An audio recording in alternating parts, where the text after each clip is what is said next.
আচ্ছা, ডিম তো আমরা সবাই খাই, কিন্তু এভাবে ভেজে খেয়েছেন কখনো? বিশ্বাস করুন, একবার বানালে সাধারণ ডিম ভাজা আর ভালো লাগবেই না। পিঠের বাইরেটা মচমচে, ভেতরে নরম, এমন স্বাদ যে প্রথম কামড়ে সবাই জিজ্ঞেস করবে এটা কিভাবে বানালে।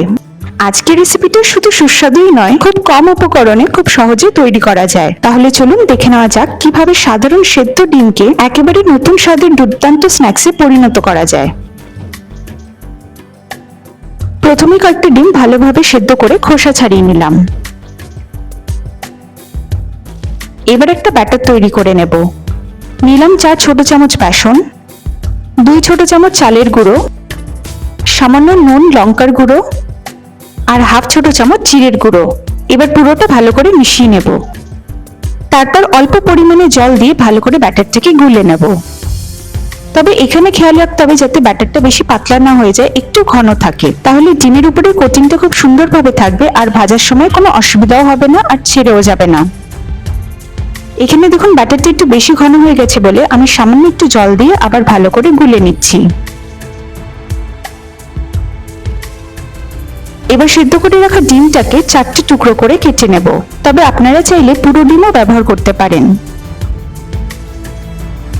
তবে কেটে নিলে খেতেও বেশ ভালো লাগে আর মশলার স্বাদও আরো ভালোভাবে ভেতরে ঢুকে যায়।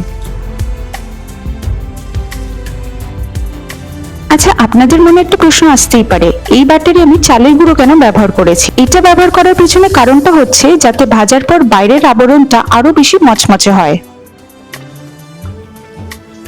আচ্ছা, এবার কেটে রাখা ডিমে সামান্য একটু নুন ছিটিয়ে দেবো আর এখানে 2 ছোট চামচের মতন এই পেস্টটা দিয়ে দেবো। এখানে আমি রসুন, পেঁয়াজ, কাঁচা লঙ্কার পেস্টটা ব্যবহার করছি। এবার ভালো করে পেস্টটা ডিমগুলোতে মাখিয়ে নেব। এবার গ্যাসে কড়াই বসিয়ে গরম করে সাদা তেল দিয়ে গরম করে নেব। তারপর একে একে কেটে রাখা ডিমগুলোকে ব্যাটারের মধ্যে ভালো করে ডুবিয়ে নিয়ে তেলে দিয়ে দেবো ভাজার জন্য। ঠিক এরকম ভাবেই বাকি কেটে রাখা ডিমগুলোকে এখানে দিয়ে দেব। দেখুন ভাজাটা অলমোস্ট হয়ে এসেছে, লাল লাল একটা রঙও চলে এসেছে। চারিদিকটা ভালো করে লাল ভাজা হয়ে গেলে তারপরে তেল ঝরিয়ে তুলে নেব। আজকের এই ভিন্ন স্বাদের বেসন ফ্রাইড এগ রেসিপিটা আপনাদের কেমন লাগলো অবশ্যই কমেন্ট করে জানাবেন। ভিডিওটা ভালো লাগলে একটি লাইক করবেন আর আপনাদের প্রিয় মানুষের সাথে শেয়ার করে দেবেন।